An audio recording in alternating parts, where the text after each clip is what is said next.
Johnson & Johnson.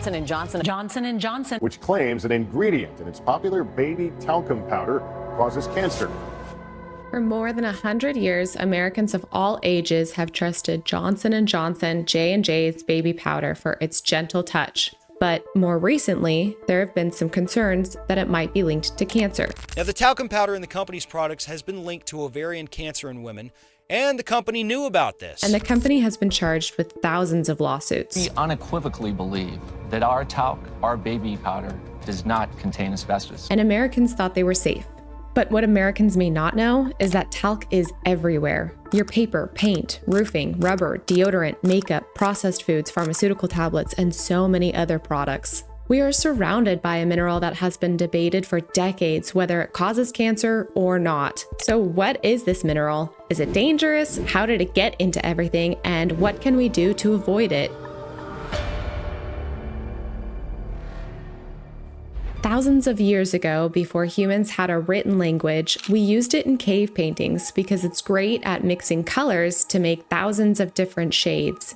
Fast forward a few hundred years to the ancient Egyptians and Greeks, they used it for makeup to help absorb moisture. And because talc is so soft and pliable, it was also used for carving by Native Americans to make everyday items like bowls, pots, and utensils. But it wasn't until the 1890s that talc was commercially mined from a farm in Ontario, Canada. Shortly after, J&J created their signature baby powder. Today, 8 million metric tons of talc are mined around the world every year. That's over 2 million tons a day. So where is all this talc coming from? The top talc-producing countries include China, Brazil, India, and the US. The US alone mines 620,000 tons every year, but they still import it from other countries because it's cheaper. But a lot of the products sold in the US are usually manufactured somewhere else using talc imported from the US and other parts of the world. And the US is actually the leading exporter of talc. This complicated global industry has J&J to thank for inventing their baby powder, because that is what made this mineral so popular. But the company isn't without its secrets. Let's start at the beginning. J&J was already a successful business selling medical supplies when they invented baby powder. When it was first invented, it wasn't meant for babies at all. It was actually designed to minimize rashes and band-aids. But they realized they could make way more money if they tried selling this powder to parents for their babies' diaper rashes. And it worked. Baby powder began flying off the shelves, and no one questioned the ingredients because it was improving caregivers' lives and became popular in American homes, as advertisements for it emphasized that it was the clever or smart choice for moms to make. For decades, this product was used on babies all over America, even though it was primarily composed of 99% talc and 1% fragrance.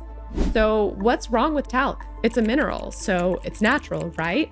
Well, here's the thing. Since talc has to be mined underground, it's often found near asbestos. If you're not familiar with asbestos, it's a mineral made up of tiny fibers that can break apart and float in the air. When people breathe in these fibers, they can get stuck in lungs and cause serious diseases like lung cancer, ovarian cancer, and mesothelioma. So having any amount of asbestos in talc products can be a big problem for people's health.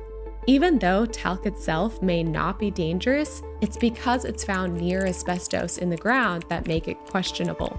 J&J knew that their powder had asbestos in it as early as the 1950s. Johnson's baby powder. I put Johnson's all over her, Vernon, because it's the softest baby powder in the world. And they hid this from the general public. It wasn't until the Food and Drug Administration, FDA, published test results that revealed asbestos was in their powder in the 1970s. And by the 80s, the dangers of breathing talc, especially for babies, was published in medical journals. Pediatricians saw this and they began recommending cornstarch or baby oil to treat rashes. By 1990, J&J started seeing fewer sales in their baby powder and wanted to find another consumer base that didn't know about the asbestos in their talc powder. This led them to the minority families living in the southern U.S. regions where sweltering heat served as a backdrop for their marketing campaign. J&J openly admits to targeting Black and Latino families and offering the promise of staying dry in sweaty weather if they use their product. Today, J&J is facing over 53,000 lawsuits and claims from 42 states linking their product to ovarian cancer. So what does this multi-billion-dollar company have to say about it? We're certainly prepared to do that with the great defense of 40 years of clinical independent data that proves the product is safe, does not cause cancer. Even though it was a huge win that J&J pulled talc from their baby powder in the US, they still sell talc-based baby powder in other countries. And there are so many other products that contain talc, and we use them every day. Some of these products include makeup.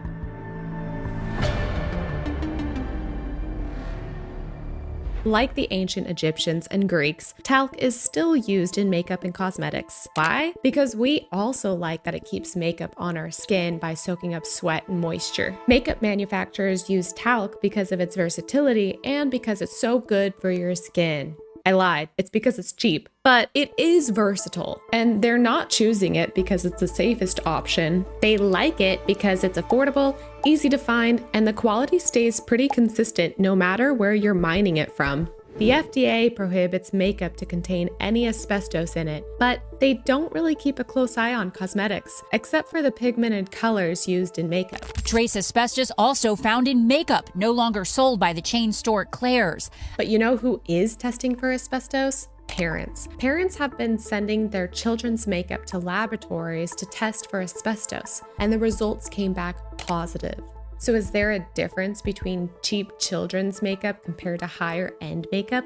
Not really. They're all at risk for asbestos. And some studies suggest that even talc without asbestos could still cause cancer. There is still a lot of debate on this, but we do know that there is no safe limit of exposure for asbestos on your skin. The problem is that it can take over 20 years for someone to develop cancer from asbestos exposure. And by that time, they've probably been exposed to so many other factors that have also increased their risk.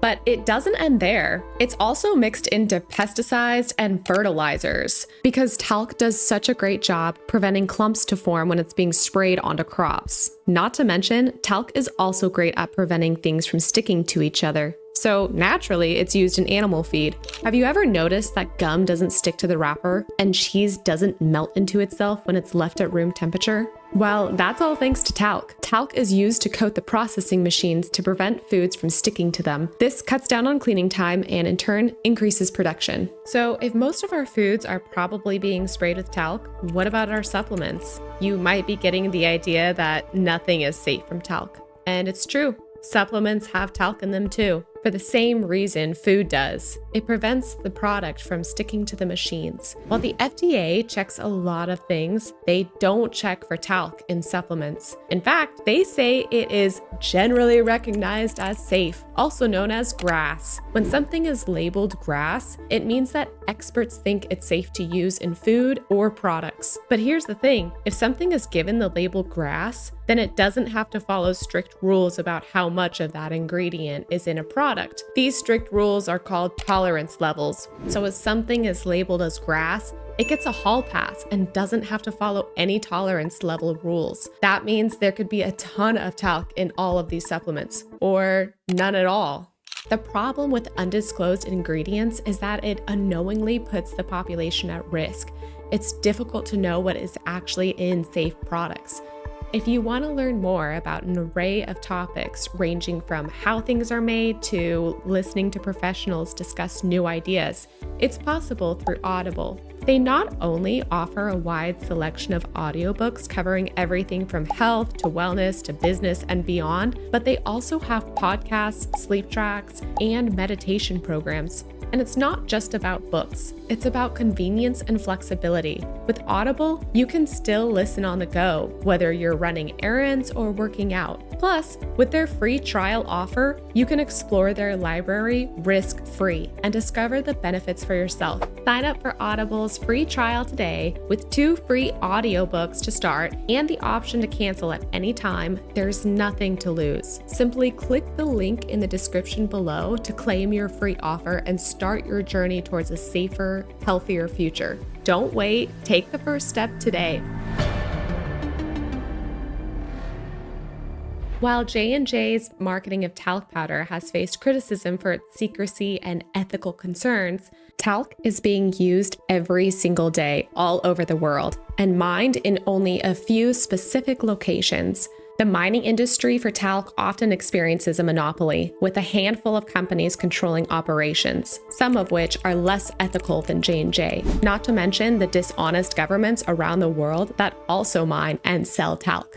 The FDA is beginning to take steps towards improving regulation of ingredients in the cosmetic industry through proposing a new rule to test all talc-containing products for asbestos, and transparency for consumers regarding information about ingredients, potential risks, and regulatory actions taken by the FDA will be improved. So what about your supplements? Well, if you don't want any talc in your supplements, then you can look for the letters USP on the bottle. But most vitamins don't say if they use safe talc, and they don't have to disclose it either. So if you're hoping to still use talc-free products or want to know more about the ingredients, try to find companies that prioritize transparency and safety. Look for certifications from trusted third parties like the Leaping Bunny program and the Environmental Working Group. And if you've made it this far in the video, then you're probably a little bit worried about exposure to various minerals and metals and the health risks they might pose. And sometimes accessing reliable health information can be challenging, making you feel overwhelmed. And that's exactly why Health Labs is so helpful. They're not just another general lab testing company. They have a huge range of tests available, and it's easy to get information you need to feel empowered. One test that I've found particularly valuable is the Comprehensive Heavy Metals Profile Test. This test tells you your body's heavy metal content levels and helps you understand the potential risks to take proactive steps to protect your health. The best part is you don't even have to leave your house, but basically you just order your test online, collect your sample at home, and then receive your results. It's so easy. And Health Labs doesn't just focus on convenience, it's about accuracy and reliability. The certified laboratories have expert analysis, so you can trust that your test results are accurate. So what do you think about talc? Drop it in the comments below. And if there are any specific industries you'd like us to shed light on, feel free to mention them in the comments. If you're new here, we make video essay documentaries exposing industries that you have and haven't heard of. So if you're not already subscribed, click the red button below because you won't regret it if you want more exposed information.